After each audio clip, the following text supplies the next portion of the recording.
Hello there, Drew Anish of Whiskey Lore, and time for another whiskey tasting. We're going to kick off the weekend by doing a little bit of examination into the history of Eagle Rare. Where did it come from? Why is it called that? And then I'm going to go in and do a tasting on this particular whiskey, which is not Eagle Rare, but it's trying to mimic Eagle Rare. I'm being sneaky.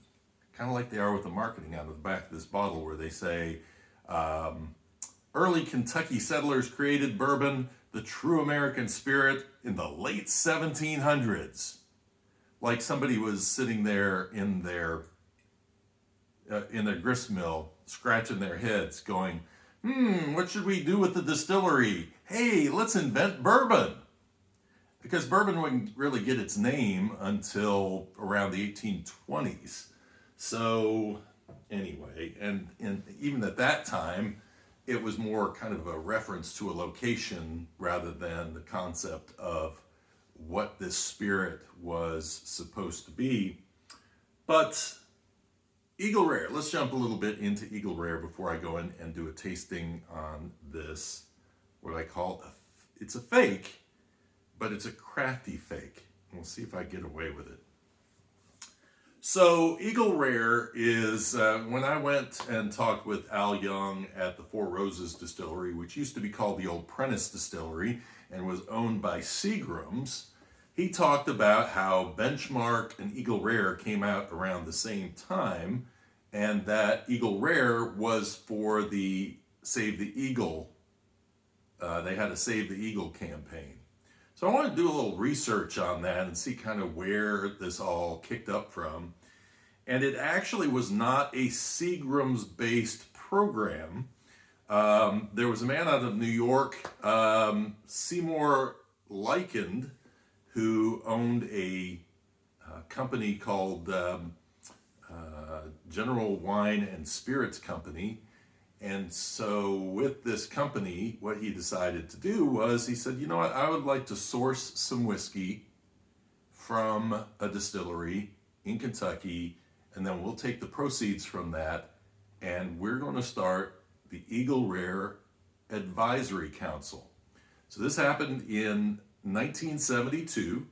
He got the whole thing set up, and in looking for articles on the success of this program, I mean, when I was a kid, I remember Save the Eagle, and it was a whole big thing. You know, it was around the same time that you had the Indian crying because of trash on the streets and all of that. So there was a real awareness in the early 80s for our environment. It was really kind of the beginning of a real push for protecting the American environment. And so this particular program really only got press from about 1980 to 1983, and then after that it disappears. And it's really interesting because advertising of whiskey back then was not something that was allowed on a lot of mediums, so it's kind of hard to find stories about bourbon and do a search for bourbon to try to find the thing. But to look for Eagle Rare, I ran into, here's a way that, you know, this actually got promotion through newspaper articles. And what the story was that I found was talking about was basically this advisory council was at the University of Minnesota. And interesting that it was at the University of Minnesota because I have been to the National Eagle Center, and that is just south of Minneapolis, in Wabasha, which is right on the Mississippi River across from Wisconsin. And if you love eagles, I cannot highly recommend to you enough, if you are in Minnesota or you're planning a trip to Minnesota, to go there. And go to the International Wolf Center too if you like wolves. It's north of Minneapolis, whereas this is kind of southeast of Minneapolis. But incredible to see those birds up close. And then we're sitting there and we're watching them, and the bird is looking out the window and he's screeching. And basically the guide said he sees a bird up in the trees across the Mississippi River, and he is calling out to it. And I'm looking and I'm going, I can't even see a speck of anything across that river. Absolutely amazing. So definitely worth going. And of course, you're supporting the Eagles there as well. But I got a little educational course on it and the rest. It was really, really a great experience. So during the first 8 years of this, they were reporting that basically they had treated 126 birds. Those eagles that they treated, they said they were either 30% were poisoned, 30% were shot, or 30% were caught up in some kind of they injured themselves and crashing into something or whatever it may be, and that they were able to treat and release to the wild at least half of those birds, and the other half of the birds were taken either to zoos or to help them better understand in a controlled environment the nature of bald eagles. So it was nice to hear that the program was successful and that they, out of the time it was there, it did its job. What's interesting about it too is that for about 5 years, they were doing an award where they were awarding journalists who were writing about it. And so interesting that for the 5 years they did that, they were getting press, but then it kind of stopped after that. And then they won an award with the U.S. Fish and Wildlife Agency and then disappeared. So anyway, I guess they drew the attention, but really, I think the focus on the bald eagle after that kind of faded a little bit. I don't remember it in the 90s hearing much about it, but definitely heard about it in the early 80s. So Eagle Rare did its work, and there was some fine bourbon out there. In fact, Al Young said it was his favorite whiskey that they produced out of that Old Prentice distillery, which, as I say, is now the Four Roses distillery. Then the Benchmark and also Eagle Rare were sold off. And so Eagle Rare went to Buffalo Trace, and so now it is made at Buffalo Trace with a completely different recipe, different yeast. Everything has changed, or at least we think the yeast has changed. As Al said, those yeasts are available for other people to use, other companies to use if they want to use them. In fact, Bullet uses some of the yeast strains that were at Seagram's at that time. So anyway, I just thought it'd be interesting for you to hear a little background on it. I've mentioned in the past about the Save the Eagles thing, but I hadn't really dug into it. And so it's kind of fun to get a little bit more of the background story on it. Today, Eagle Rare is all for profit.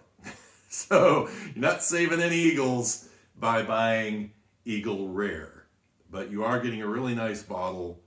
And if you can find it, you're getting a 10-year-old whiskey, which is nice. On top of that, there's also a 17-year version. This is 45% ABV. Now, what makes this, that's what it's supposed to be. What's in this bottle is 40 ABV. And this was an experiment I did to see, thinking, okay, well, Eagle Rare and Old Charter have the same mash bill. What would happen if I put an oak stick into this and tried to fake the aging process? Now, that oak stick has been in there for a long time. I think I started this experiment 2 years ago. So that oak stick, those oak sticks usually do their job probably within the first maybe 3 weeks, 4 weeks, and then after that, it's just maybe you get a little something out of them, but not much more after that. So it's had plenty of time to do whatever the heck it's going to do. So we're talking, it's a lower proof, and we're talking, it is probably I think it's a 3 to 4 year whiskey with a stick in it to try to mimic getting an older age on it. I should taste this versus Buffalo Trace, because Buffalo Trace is the same mash bill too, and that's going to be around 7-8 years, somewhere in that range, or at least it's supposed to be. It may be a little younger than that now with all the allocation stuff going on. Nice bourbon nose on this. This actually has a very complex nose. I get apple in this. In fact, I get what I would say is my breakfast oatmeal. I get kind of that grain note in there. Apple, cinnamon, oak. It's like a sweet wood spice that comes out of this. It is a really nice nose. I have to tell you, I am won over by the nose. There's a little rye in there as well, just a touch. But that really apple, and that's interesting coming out of a bourbon to be getting that note out of this whiskey. Cheers.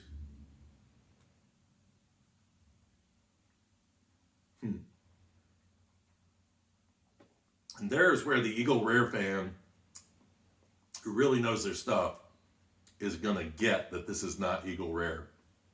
It is thin. It's a very thin whiskey. Flavor-wise, it's actually not bad. The thing with Old Charter is that it used to be my decanter whiskey. When I first started out, I went from Evan Williams 1783 to then Old Charter.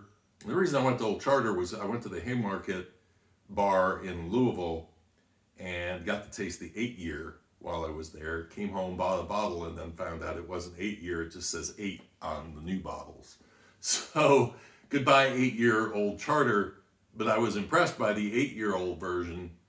And now, you know, I kind of grew tired of it. There's a little harshness to it on the finish. And so what I did was basically would drink it on ice. And that became, you know, until I got rid of my bottle, I was drinking it on ice. But the oak stick actually took the raw edge off of the finish. It actually finishes fairly nice. I mean, it is, I would not add water to this. And I would not put ice cubes in this. But there's a nice caramel flavor to it. You get a little wood spice in there, and I mean, it's a light drinker. It's definitely a light drinker.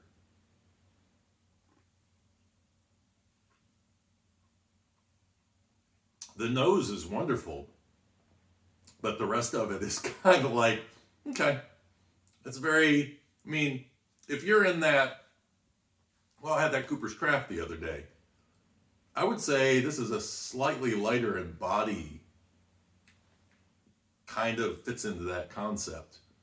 I taste a little bit of the oak spiral in there.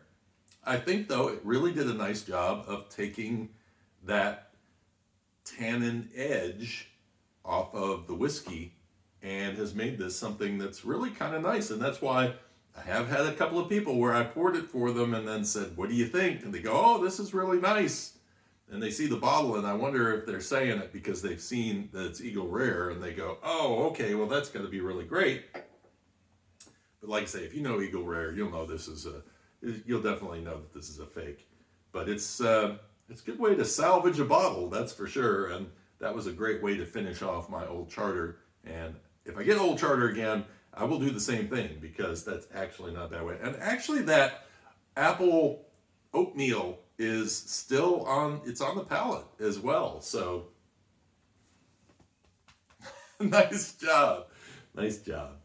Have a great weekend, guys. I really appreciate you watching these videos, and I hope you're learning some fun stuff and interesting stuff and giving you some stuff to talk about with your friends on the weekend when you're hanging out at the pub.